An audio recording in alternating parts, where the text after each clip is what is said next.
জিরে আর একটুখানি শুকনো লঙ্কা, মেথি দানা দিয়ে দিয়েছি, আর একটু কারি পাতা দিয়ে কারির মধ্যে আমি এখানে ছোপটা লাগিয়ে দেবো।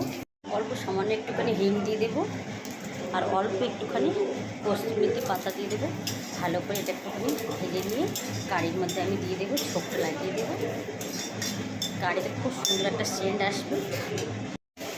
আজকের কারি বানাচ্ছে, এই দেখো কারি, সাথে আছে আলু ভাজা, আর এই যে কারির জন্য আমি রেডি করে নিয়েছি পকোড়াগুলো দিয়ে দেবো এবারে। ভালো করে আলুটাকে মজমজ করে ভেজে নেবো। এখানে জিরে শুকনো লঙ্কা দিয়েছি আর অল্প তেল দিয়ে আমি পকোড়াগুলো দিয়ে দিয়েছি।